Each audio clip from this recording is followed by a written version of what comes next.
I've never been the type to believe in ghosts or the supernatural. Growing up on a farm in rural Iowa, you learn to rely on what you can see, hear, and touch. But after what happened last summer, I'm not so sure anymore. My family's farm has been in operation for over a century. My great-grandfather built the house, planted the first crops, and started the legacy that my dad and I have worked so hard to maintain. The farm is surrounded by acres of cornfields that seem endless, especially at night. The tall, rustling stalks are beautiful during the day but eerie when the sun sets. It all started with the scarecrow. Every year, we put up a scarecrow in the middle of the cornfield. This year, though, Dad decided to try something new. He bought an old, handmade scarecrow at an estate sale. It looked ancient. Its burlap face was stitched into a wide, crooked grin, and its button eyes seemed to follow you wherever you moved. Its clothes were tattered but oddly clean, as if someone had carefully maintained them over the years. We set it up in the middle of the field and forgot about it. First, everything was normal. Then, strange things started happening. One night, as I was walking back to the house after checking on the animals, I heard something faint. It was like a whisper, soft and barely audible, coming from the direction of the cornfield. I stopped, straining to hear it, but the wind picked up, rustling the stalks and drowning out the sound. The next morning, I found deep footprints in the dirt around the scarecrow.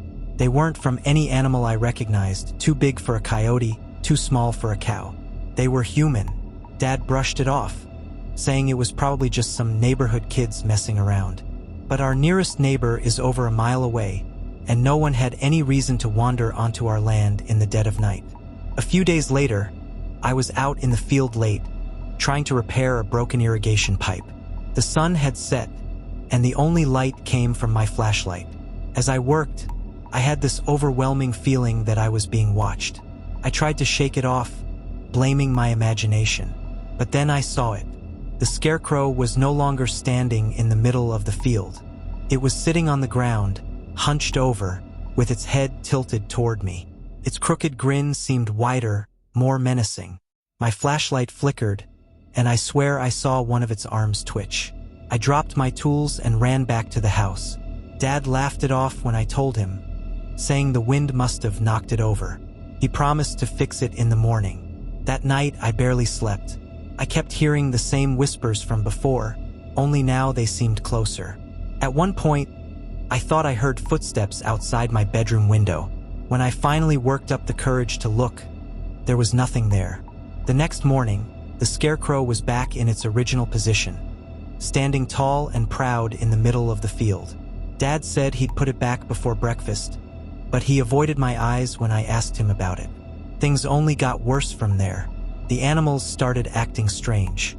The cows refused to graze near the edge of the field, and our usually calm dog, Max, barked and growled at the corn whenever we walked by. One night, I found him whimpering in the barn, his tail between his legs. His fur was matted with dirt, and his eyes were wild, as if he'd seen something I couldn't. Then came the final night. I woke up to the sound of whispers, louder than ever. They were coming from inside the house. I grabbed the shotgun we kept under the bed and crept downstairs.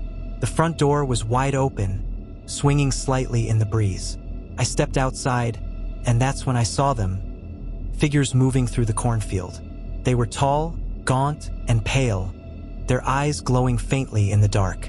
They moved toward the scarecrow, gathering around it like they were worshiping it. One of them turned to look at me, and its face wasn't human. It was burlap, stitched into a crooked grin with button eyes that glinted in the moonlight. I don't remember running back to the house or locking the door. The next thing I knew, it was morning, and Dad was shaking me awake. He said I must have had a nightmare, but the look in his eyes told me he didn't believe that. Not really. We burned the scarecrow that day. As the flames consumed it, I swear I heard a low, guttural scream, like something out of a nightmare. The whispers stopped after that, and the farm felt normal again. But every now and then, When the wind rustles through the corn at night, I think I hear them, the whispers. They're faint, almost imperceptible, but they're there. And I can't help but wonder if burning the scarecrow was enough, or if we just made it angry.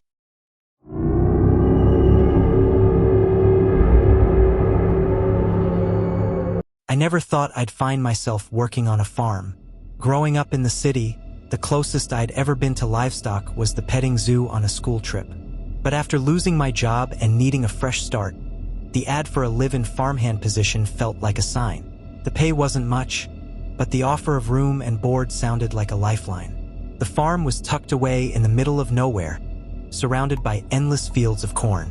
The owner, Mr. Ellis, was a wiry old man with sun-leathered skin and eyes like flint. He rarely spoke unless giving instructions, and even then, his voice carried a weight that made me obey without question. The only other inhabitant was his granddaughter, Lucy, a quiet girl of about 10. She spent most of her time wandering the fields or sitting by the edge of the barn, humming eerie tunes to herself. The first few days were uneventful. Back-breaking work during the day and restless sleep in the drafty attic room at night. But it was on the 5th night that things began to change. I woke up to the sound of whispers. At first, I thought it was Lucy talking to herself, but the sound wasn't coming from the house. It was drifting in through my open window, carried on the cool night breeze. I got up and looked outside. The moon bathed the fields in silver light, and the cornstalks swayed gently, though there was no wind. That's when I realized the whispers were coming from the corn. I laughed it off, blaming my overactive imagination and exhaustion. But the next night, it happened again. This time, the whispers were louder, and I could swear they were forming words. It sounded like my name. Eli, Eli. I told Mr. Ellis the next morning, expecting him to dismiss it. Instead, he stopped dead in his tracks, his face pale. "Stay out of the fields at night," he said sharply, his usual gravelly voice tinged with fear. He wouldn't say more, and I didn't press him, though his reaction left me uneasy. That evening, I found Lucy sitting by the barn, staring out at the fields.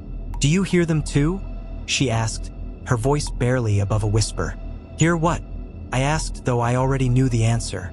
"The voices in the corn," she said. "They don't like strangers." Chills ran down my spine. I tried to laugh it off. "It's just the wind," I said. But she shook her head.